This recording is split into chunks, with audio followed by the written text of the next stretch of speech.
Hi, everyone. Welcome today. Welcome and thank you so much for joining us. You have just joined TBQ Live. We are just kickstarting a very interesting conversation on how to combat fatigue. This is part 2 of a 2-part series. My name is Reenas Suggestions and I'm a leadership accelerator. And I'm joined today by Maria Chase. I am a neuro leadership executive coach, and this is TBQ Live. And we are the co-hosts. We need to do this a bit more, I think. We need to sync up our speaking. Perfect. All right. Well, thank you so much for joining us. If you're watching us live, do give a hi on the comment box if you can. Or indeed, if you're watching the recording, then thank you so much for taking time and having a conversation with us. Well, at least listening to us and hopefully with some comments, having a conversation on a topic which is really important. We have been acknowledging the Mental Health Week, which was there last week, and also yesterday was Mental Health Day. So we know that this is a big topic, especially in today's world that we're all experiencing. So Maria and I have got together to do a 2-part series on how to combat fatigue. But before we get into that, let's talk a little bit about what is TBQ Live, in case you're wondering. So this is a live discussion that we have almost every fortnight. Sometimes we might make an exception, but because this is live, we'll make sure that you're aware of it. And we have conversations. And the conversations are based on a book that I had written about 3 years ago, in which Maria is featured as well. And this is a book called The Brilliance Quotient, written at a time pre-pandemic. And the strapline said, "Master the science and art of leadership in an unpredictable era." And how unpredictable are the times right now. So there are 9 levers covered in the book. Sorry, Maria, you were going to say something. You really predicted that weirdly, didn't you? I know, it's really weird, isn't it? But it was really thanks to the people that I was speaking with at that point of time. And of course, I'd had 20 years experience by then. My book actually features more than 22 experts. So it was really understanding from them what they were seeing. And it's a collective story out there. So the TBQ Live really deep dives into these 9 levers. And it's a program which is based on raising awareness, discussing solution, hosting experts, and engaging your audience with your thoughts, your reactions, and hopefully your comments going forward in our sessions. So we do it for 45 minutes every 2 weeks. There are some exceptions, but like Reenas said, we'll let you know. And it's a Friday. It's at 12:15. It's to energize you for that last part just before you go into your weekend to take rest, which is very, very poignant considering what we're talking about today. Thank you so much, Maria. Okay, so we mentioned that this was part 2 of a series. So part 1 was last week, and the recording will be put in the comments of this live recording after today. But just to very quickly recap, what we did last week was the science of fatigue.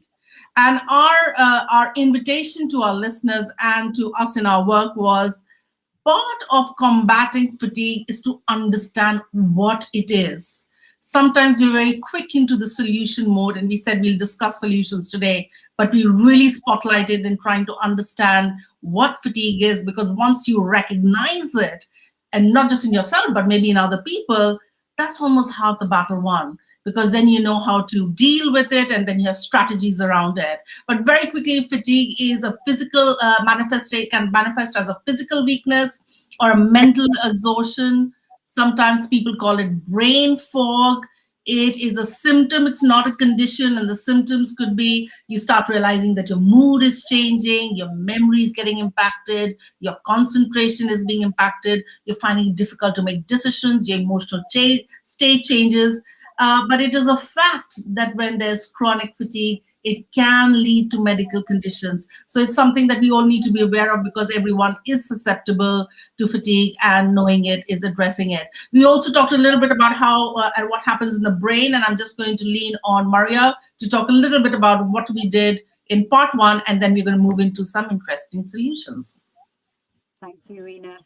The thing about the brain is it's actually a battery. We can't just plug ourselves in and continue and continue and continue, even though we live in a world that actually would like us to be able to do that. So we talked about some of the science of the part of the brain that you take to work, where decision making is, where memory is laid down, is this part here. It's the orbital frontal prefrontal cortex. That part of the brain is tiny. It's 4% of the brain's mass, but in actual fact, it uses 20% of the body's overall resources. So thinking is an energetic, dynamic process, and it is tiring. However, there's lots of other parts of the brain that we can invite in so that actually we are better equipped to do the things that we need to be doing at work and at home. And the boundaries have changed. Work and home is not delineated in the same way that it was. So we really sat last week and focused on what it feels like. How does it feel physically? How does it manifest emotionally? What are the results of those kind of things? Because as Reenas said, we can jump quickly to solution, but understanding is the first part. Once we understand and we notice it in ourselves, and if you're a team leader or you run a company, entrepreneur, whoever you are, it's also about recognizing it in other people. So that was last week. This week, we are going to jump into solutions. What does it look like? How does it feel? And how do we combat it? Is what we're talking about this week on TBQ Live. Fantastic. Thank you so much. And so really we are walking into the art bit. So now you understand the science of combating fatigue. And now it's really figuring out the art of combating fatigue. So without further ado, let's go into the first conversation. Maria, over to you. Thank you. So one of the things that is an accidental assumption nowadays is sleep is rest. If I get enough sleep, why am I still tired? But in actual fact, sleep is one of the ways that we rest, but not all of the things that we rest. And actually, rest is about restoration. It's not just about turning off, going to sleep, waking up and carrying on. So if we go to the next slide, we talk about the 7 different types that have been identified by Dr. Dalton Smith, who is really bringing this into everyone's consciousness, which is so very timely. So there are 7 different types of rest that actually restore us. Obviously, sleep is very, very important. We need between 7 to 9 hours, depending. If you want to know how long you sleep and you have the opportunity, go to sleep, don't set your alarm, do that for 3 days, and then you see what your body naturally needs. Personally, I'm a 7-hour girl. If I get less than 7, I'm not okay. If I get a bit too much, I'm equally as foggy. Okay, so that's physical rest, but it's not, that is the passive side of physical rest. There's also an active side of physical rest, which are things like massage therapy. It's also, sorry, I suddenly got brain fog then. It's massage therapy, it's yoga, it's things that actually allow your circulation to be really energized, so that what you're doing is you're restoring each cell in your body, and it gives you that flexibility. So that's the first type. The second one is mental rest. And we've all felt it, brain fog, Friday afternoon, those feelings where my mind just won't work. And we suddenly get a whoosh of exhaustion. And that is your body giving you a very clear sign that you need to mentally rest as soon as you possibly can. And actually, we have a huge amount of technology, so let's use that for us. What is a great idea is to set an alarm to rest at least 10 to 15 minutes every 2 hours. And what you do is you get up, you move. The brain was made to move, so we can move. It's also about being unavailable. We are available 24/7 in today's world. So if you go for a walk, what you don't do is take your phone with you. It's easy enough just to stop for 10 minutes, do something different that isn't work, that isn't mentally challenging. The third one is sensory rest. We actually receive in our minds 34 gigabytes of information daily. That would be enough to blow up a computer in a week. That is a lot of information. We are constantly taking information in through all of our senses, be that noise, be that light, be that lots of conversation, lots of screen time. And actually, if you have too much sensory input, you actually get overwhelmed, and it can turn into a syndrome. So this is about unplugging. It's about turning off the lights. It's about going somewhere that is actually very, very quiet. We don't always have that opportunity in our working day, so you can actually rest your senses by closing your eyes for 2 minutes, blocking out the noise, and just being quiet. It's quietude. It's not something that's it's not a word that we're very familiar with, but it is very, very restorative. Okay, next one is creative rest. We're all a lot more creative than we think, even when we're at work, if we're brainstorming, if we're writing a pitch, if we're doing a report. So that's creativity. So is leading people. So is people who work in the creative industries. A lot of us are doing a lot of social media content. That's creativity. And you notice that you need creative rest when you feel blocked, or when you're procrastinating, when you're cleaning the cooker instead of writing that report. And the way to activate your creative rest is to walk in nature. Nature is so restorative. It changes the way we look. We stop looking at screens. We are now got a peripheral vision. We're also in front of our office space 40 hours a week very often. So creative rest is about getting those creative juices flowing. So put a beautiful picture that inspires you on the wall that you can see. Read a book, dance, sing like no one's looking. That kind of creative rest really helps. An inspiring film. There are certain films I put on just in the background because they make me smile. They are beautiful, beautiful pictures. Okay, emotional rest. Emotional rest is when we are giving it out too much and not giving it to ourselves enough. People pleasers who always say yes, or people in the care industry, coaches, therapists. We are all exchanging emotions all of the time. But what happens is we get a bit drained. We feel as though, hold on a minute, I can't do that anymore. So it's really important to withdraw into ourselves and check out where we are emotionally. It's also about being courageous enough to say, actually, I'm not okay. I'm going to take a bit of time. And if someone is asking you for things, give yourself that power of the pause. I'll get back to you on that. Let me think about that instead of that automated, yes, I can do that, because we do want to help people, but that sometimes doesn't help ourselves. Which brings us on to social rest. We have a part of our brain that is a social brain system. It's what got us all here. We're supposed to help each other. However, we can get really overwhelmed by people's expectations of us, and it can be too much. And the way to socially rest is actually to use social for you. So it's about listing in your head, who revives me? Who are those people who energize me? Who do I speak to that actually make me laugh and smile?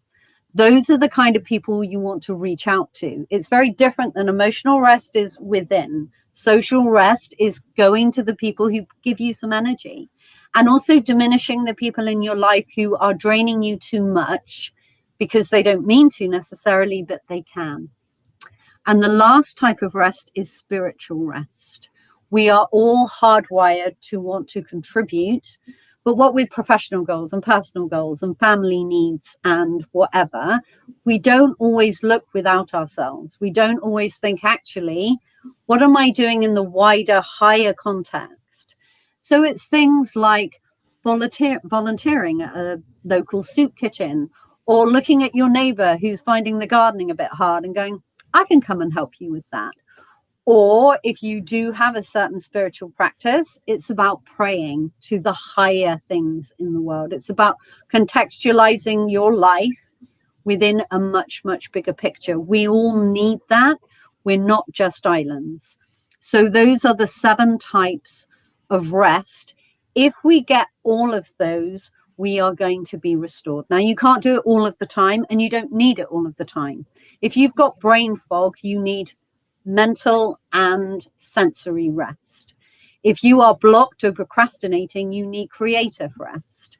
If you feel far too drained by people, you need to take time within.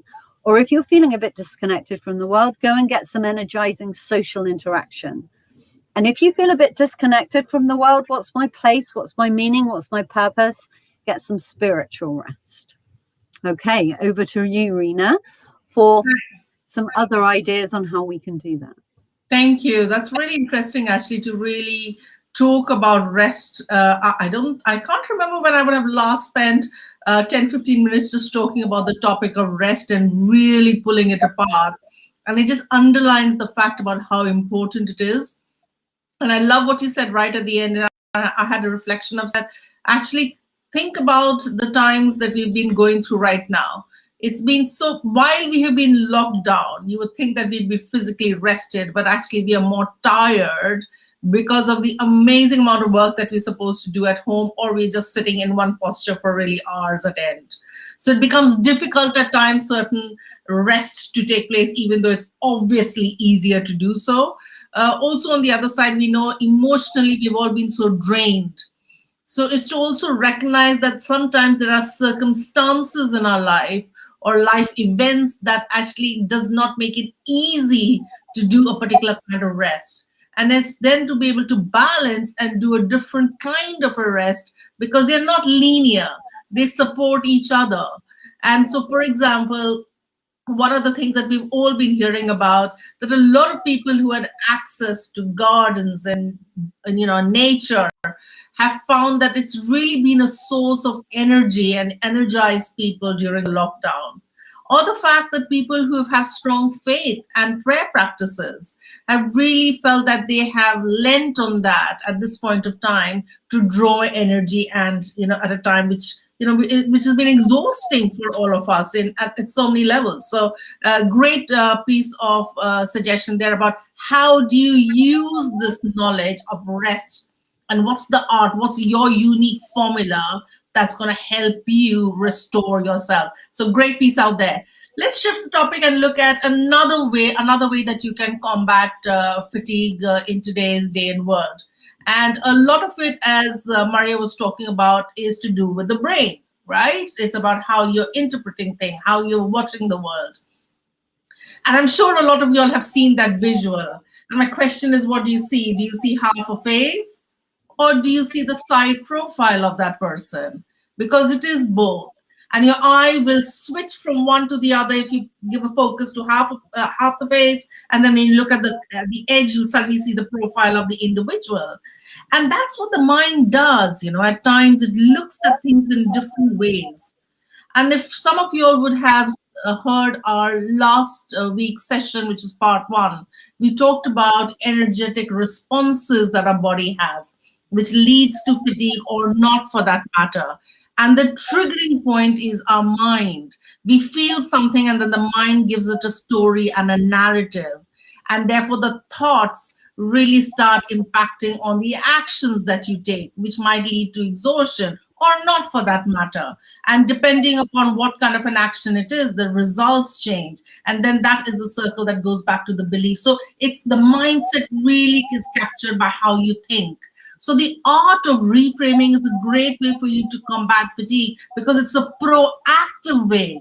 So one of the things that we want to bring into the conversation today is that combating fatigue happens at 2 levels. One is reactive and the other is proactive. Some of the practices put down around stress, around rest. My lovely friend Maria talked about practices like yoga, like meditation, like constantly doing something which really energizes you. Those are proactive ways, but also reactive ways. So think about your own personal strategy of a proactive and a reactive way. Even the art of reframing can be reactive, but you'll see the way that I'm going to explain it out, that it can start becoming a proactive strategy and will help you really figure out how you can manage fatigue, or you will need to manage fatigue, actually, if you were to do some of these ones. So let's deep dive into a bit more about the art of reframing. And there are 3 parts to it that I like to break it up into. The first, to spotlight your what I call the Gales. And remember, we're talking about the thinking because you think of a particular something, your brain takes a signal and you do something. It releases adrenaline and cortisol and too much of it. And then that releases to fatigue and stress. We talked about all of that in part one. But what does the Gale stand for? It's what's on the right-hand side of this slide. The G stands for gremlin. It's that little voice inside all our heads, but most of our heads, which says, you're not good enough. It's the inner critic. It is the one that leads people sometimes to be becoming a perfectionist. It's the one that says, don't bother doing something because you're not worth it. It might be something in your personal life. It might be in a professional life. It might be like, don't ask for the promotion. Why would you get it? Don't ask for the salary hike. Why would you get it? Don't ask permission for working from home because they might challenge you. Why don't bother asking? So it's the gremlin inside us. And you can imagine if that's the voice, it leads to a response which limits our choices, which results in a reaction which might have fear, flight, or freeze syndrome, and they might do too much of it, and that releases adrenal cortisol, and therefore you have the reaction which over a sustained period of time can lead to stress, anxiety, and fatigue. What does A stand for? It's assumptions. Because something happened in a way with us in the past, we assume, or our brain assumes, because it needs to make split seconds. Remember, Maria talked about 32 gigabytes of information, so it needs to take split seconds, and therefore, your brain kind of assumes that you're going to have the repeat. So let's take an example. Let's presume that you did speak up in a meeting and people ignored you. So next time you're like, why should I bother speaking? And therefore you won't speak up, which leads to stress because you want to say something, but you can't, right? So it's an assumption that's blocking you. Or it's interpretations. You have gone through a life experience which is different from mine, is different from Maria. Even if Maria and I were to look at the same situation or the same person, we might interpret it differently because our values are different, our cultural backgrounds might be different, our life experiences might be different. So the interpretations are different as well. Yet, when each of us looks at a particular interpretation, we think it's the truth. So everybody holds on to that interpretation as the truth, and that might be creating stress because the truth could be something which is completely different. It might not even be something that Maria and I are interpreting it as, even though it might be different. It might be something altogether differently, but we hold on to it. And that's what creates conflict, and therefore it releases certain kind of reactions in us, which can lead to stress, anxiety, and too much of that can then lead to fatigue. Or limiting beliefs. Things that we think that we cannot do at any point of time. It's a belief. It's what the world said that we cannot do. So those become limiting beliefs. There's a little bit of an exercise I'm going to do right now with Maria, which will really decode what it is. So first step is to really spotlight what are the Gales that we have in our minds, because they are what we call the blind spot. They're the filters which are currently I'm having a brain fog there, which are currently influencing the way that you are thinking, which in turn is leading to certain kind of reactions inside your body. So what are Gales? Let's have this quick exercise, and I want you to think along as well while I invite Maria to give me an answer to it. So the first one is the point that says no human can run a mile under 4 minutes, which is very, very true for a very, very long time till Roger Bannister came into the scene.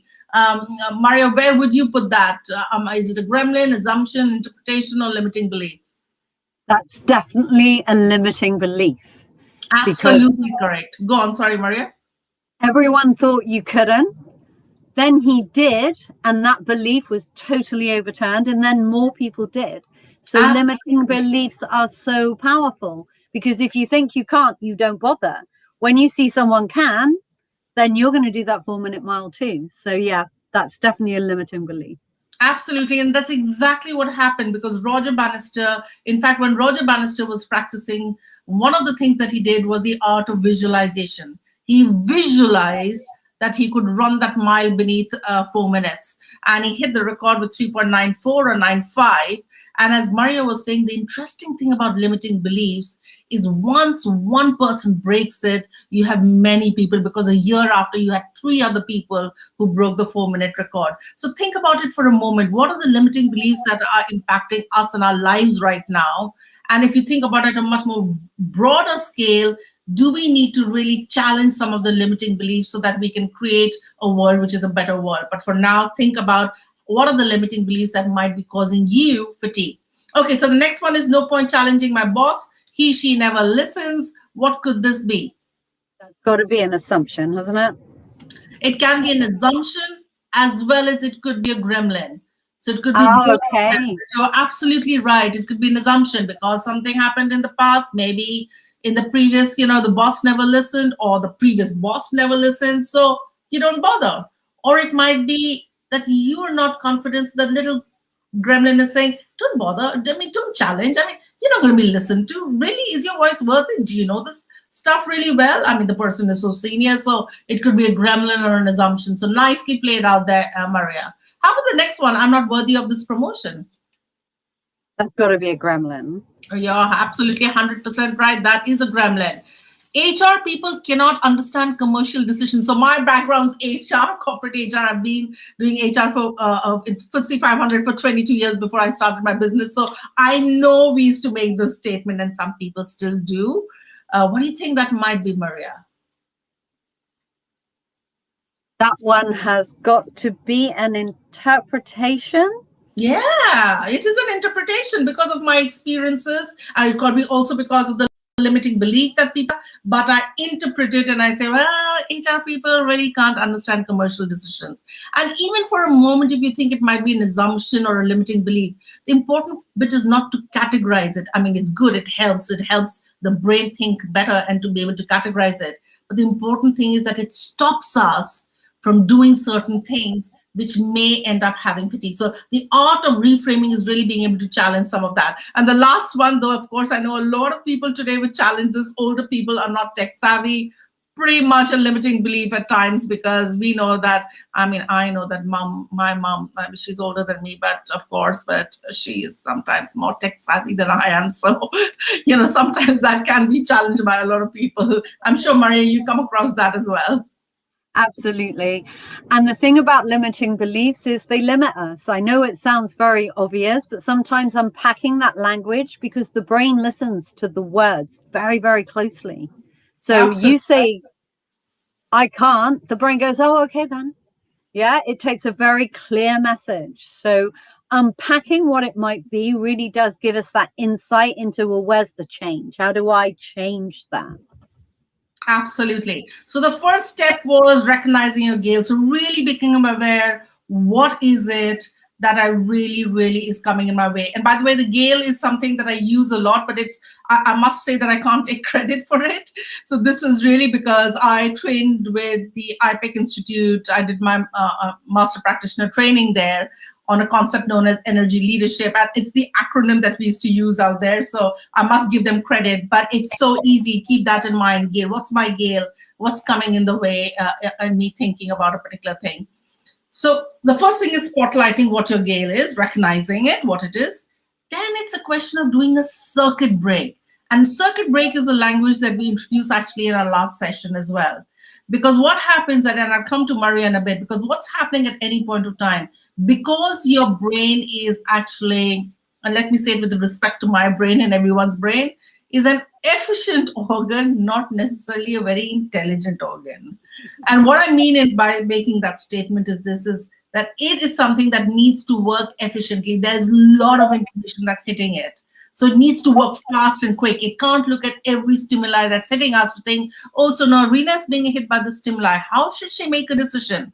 So what it does is it creates neurological pathways whereby it gets a nanosecond of a stimuli and it comes up with a reaction. So you and I get angry or fearful, anxious without really knowing why, but we just feel it, right? It's that instant reaction that's taking place, which may be because of a Gale. So what you need to do is, once you're aware of what the Gale is to create a circuit breaker. Because only when you create a circuit breaker can you create a new way of thinking. So I'll come to the some examples of circuit breaker, but let me just lean on Maria from a neuro angle, just to throw a little bit more light about what I was talking. So that was so insightful, because the brain goes very, very quickly. It doesn't go as intelligently as it could. It's like neural pathways go at 250 miles an hour. The signal's going down your neural pathway.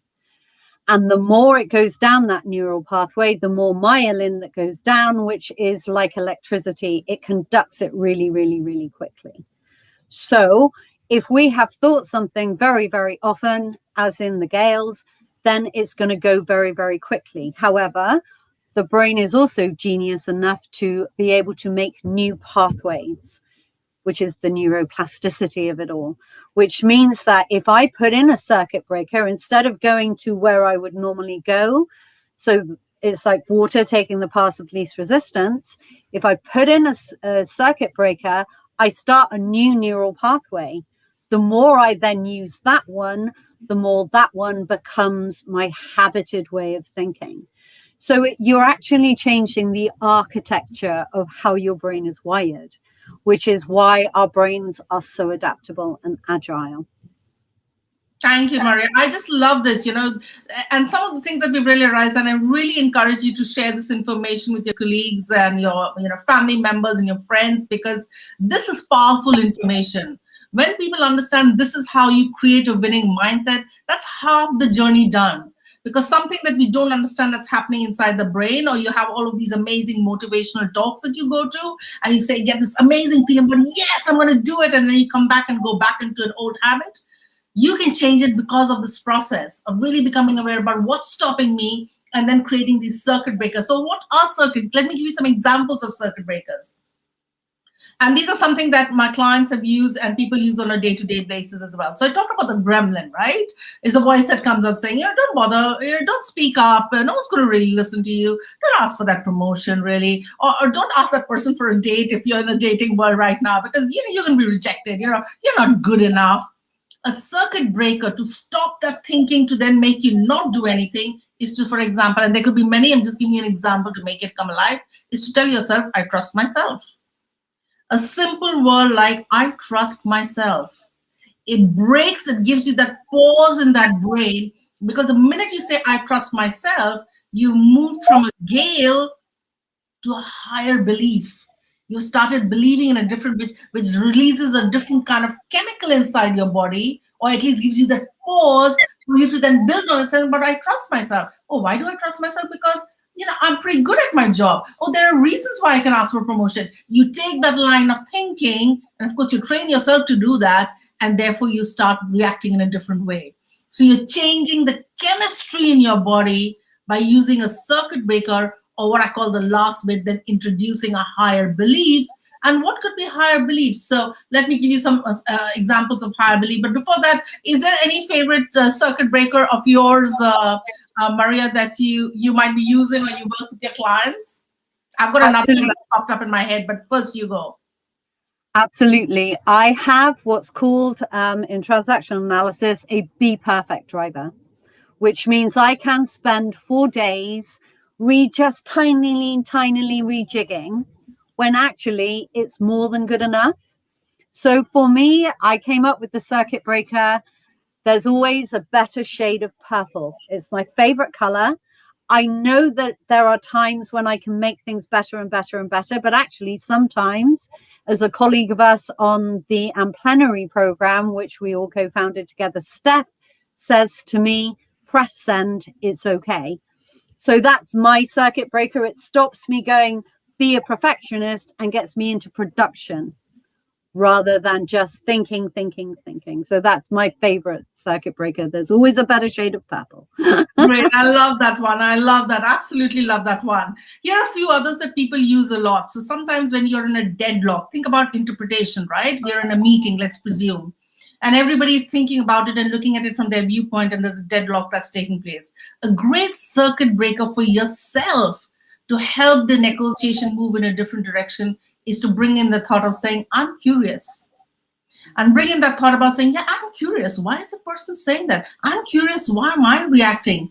It shifts your thinking immediately in the moment for you to look at it in a different light. So curiosity is a massive, massive word that people use nowadays to start thinking more creatively or to be more open to others' viewpoints. So curiosity is a great one. Now, there are others that we have heard about, right? So people talk about take a deep breath when you're angry. That's a circuit breaker. Drink a glass of water. That's a circuit breaker. Count to 10, as we were sometimes saying. That's a circuit breaker. I've had some clients who've gone to the extreme of saying that when they were in board level meetings, when it's really agitated, and she was faced with people who, may I say, were being very troublesome in a broad meeting. And she got really angry about it because it was impacting lives of people. A circuit breaker that she uses just to break it in the moment. She said, even before I walk out of the room, which is what she did for a wee bit just to catch her breath and come back, she said to break it, what used to really help is to actually, in that moment, think about her child. Because she said the minute the face of my child comes in my visual, in my mind, I suddenly feel very happy. She said it immediately breaks my mood. So, it's about finding, so the art of reframing and finding circuit breakers, really finding out what works for you, but it's really helping you build up that whole concept of neuroplasticity. There's a pathway which is impacted by a Gale. You create a circuit breaker, and then you have what we call a higher belief on an ongoing basis, which is a proactive strategy that you do so that you can start thinking and living very differently. So a couple of them which are really favorite of mine, which I'm just going to throw in then, and then we're going to move into another topic right now before we close off in the next 10 minutes, is there are 2 or 3 of them, so they're just bubbling up in my head right now. But here's one. You cannot make a mistake. You cannot make a mistake. That's a higher belief. Because the fact of the matter is that mistakes are always in the rear view mirror. Yet, so many of us beat ourselves of saying we make too many mistakes. The fact is that when a person is making a decision, no matter what decision it is, at that point of time, they didn't think that they were making a mistake.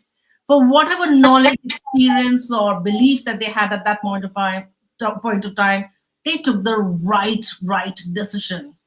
It is only later on that you think it was a mistake. So it's good to learn from mistakes, but sometimes people go into you. I'm sure you have met some people who are always talking about, I always make mistakes. And then before you know, the gremlin still kicks in of saying, oh, you're not good enough. You always make mistakes. And then you suddenly don't become good enough because that's what your brain is telling you. So the higher belief helps you really proactively think about, so think about it. If I had a world of saying, I cannot make mistakes, I've learned from my experiences, because every experience is there for learning, and I trust myself. You can see how it can make a shift in the way that you could be combating this whole thing about fatigue in a very proactive way. So that was the second concept that we really wanted to draw out for you. So we talked about rest, we talked about reframing, and then we're going to talk about a couple of other things before we close off for today. So I'm going to move on to this one, which is balance and self-care, which is very much related to what my dear friend Maria was talking about when she talked about different kinds of rest. This is something that you can Google and figure it out. I've given a link out there because I know I've got free worksheets on my website as well, but you can just Google and figure out balance or wheel of life. Something which is pretty much available out there. And our invitation to you is to think about this is that if you have to, okay, let me just back up for a moment here.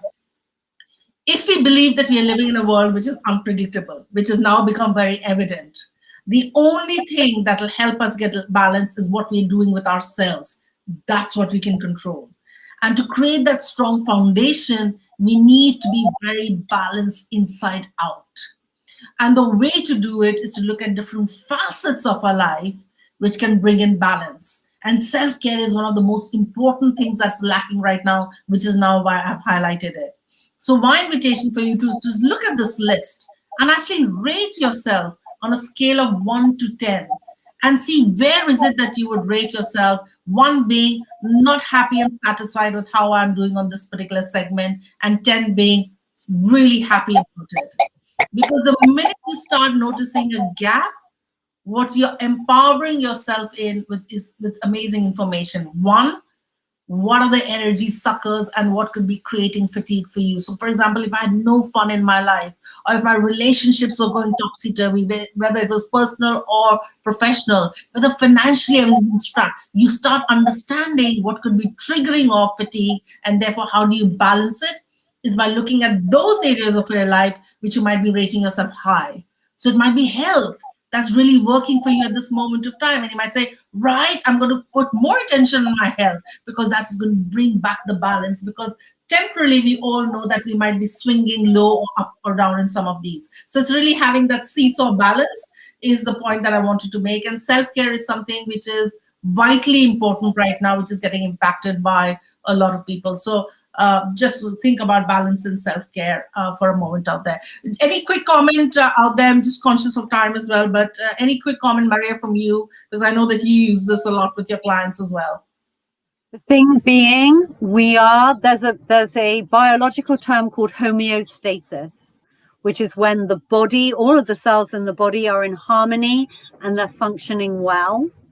Now, we are biological beings. We're more than that. But I always look at balance. And when I'm using it with my clients, I say, if we're a seesaw, where's your homeostasis? Where's the middle point? So that actually, it's like the spoke of a wheel.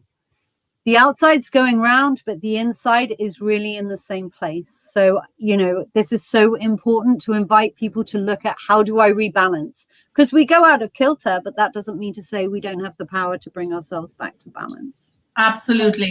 And again, to that point about, going out of kilter, the fact is that you're not always going to be balanced. So for a moment, we're not saying that. In today's life of unpredictability, it's next to impossible unless you really were to look at, you can do it, but that's a separate topic and a different ballgame conversation altogether. But the fact is that you just need to therefore constantly see how you're playing the balance up and down in certain sections so that you have enough energy and you're energizing yourself. So that's the concept that we want to kind of put down out here. Oops, sorry, that's it. Well, we were hoping that we would have done a bit of a guided meditation, but I love this picture. This is a real picture, by the way, taken literally last weekend in the Bluebells woods in England. It's absolutely spectacular. I mean, I just feel peaceful looking at it. Yeah, me too. Me too.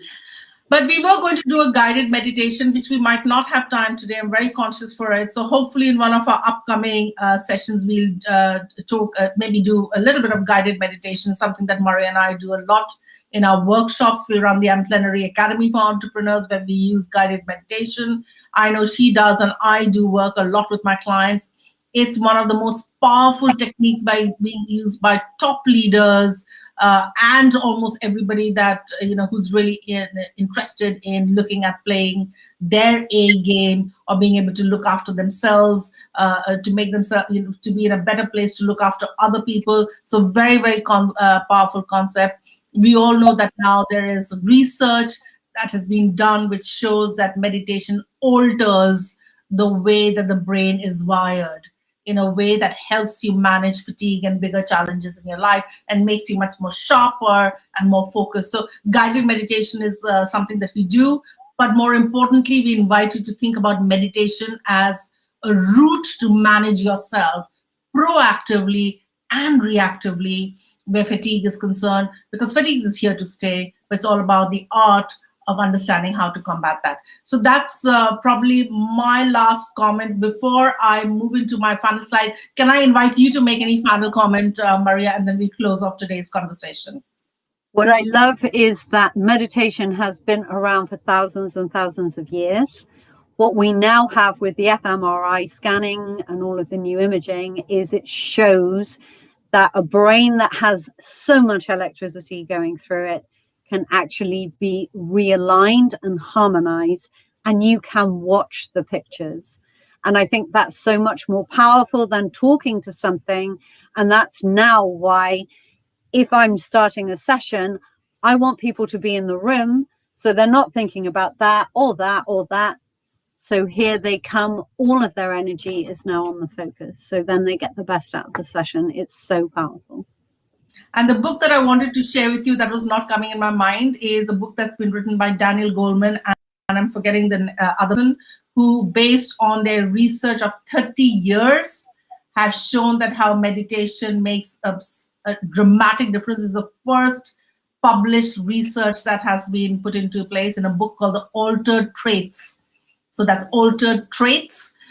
Great book to pick up and read. They actually started off the journey when they were challenged by the Dalai Lama, who said, can you do some research on meditation? Because people think it's religious. It's scientific, it's based on science, and as Maria was talking about, it's embedded deep in the ancient wisdom of Ayurveda, which stems from the Indian subcontinent. And so therefore it was a very scientific process, and it's absolutely brilliant. And we encourage you to think and consider of bringing that into your life so that you can live a life of abundance and happiness and less fatigue, which is what we're all talking about. Okay, a quick wrap up for 30 seconds. We're going to be coming back on June 11th. So remember, we did say that we meet every fortnight, but sometimes it's an exception. Here is an exception because Maria and I are taking some time off, which is very important. Mark your holidays, take some time off. So we'll be back on the 11th of June. We'd love to cover any one of these topics, and we invite your comments. What would you like us to talk about? Do you want us to talk about the science and art of managing the imposter syndrome? Would you like us to talk about the science and art of the pitfalls of managing unconscious bias? Because you know and I know that this has been getting a lot of wrong press and right press, so we'd like to decode that entire conversation. How about creating healthy eating habits? I've talked about healthy eating because that's one of the levers of the TBQ, but we'll talk about the science and art of creating and breaking habits. Making your inner critic a friend, the gremlin. Can you? Yes, you can. There's a science and art behind it. Or how do you nurture transformation in an organization or yourself? What's the science and art behind it? And we all know that we have natural strengths, but there might be a dark side to it. What's the science and art behind it? Maria and I would love to have these conversations with you. Why don't you help us and put a comment and tell us what might be of interest to you? We will be asking our colleagues as well. And we'll be back on the 11th of June with this conversation. And we look forward to seeing you there. Any final comment, Maria, from you before I sign off on behalf of TBQ Live? It's just so much fun, but also so informative. I did the research for this session and learned and saw where I needed to do some restoration for myself. I really hope it's been helpful for other people. And now I'm very lucky enough to be off on holiday. So happy to sign off. Enjoyed our talks as always, Reena. And we'll be back on the 11th. Let us know what you want us to hear, what you want to hear us talking about the art and science of next time. Look forward to it. Thank you very much. On that note, this is Maria and Reenas signing off from TBQ Live. Wish you a wonderful rest of the day and a great weekend. Thank you for being with us. Bye for now. Thank you. Bye.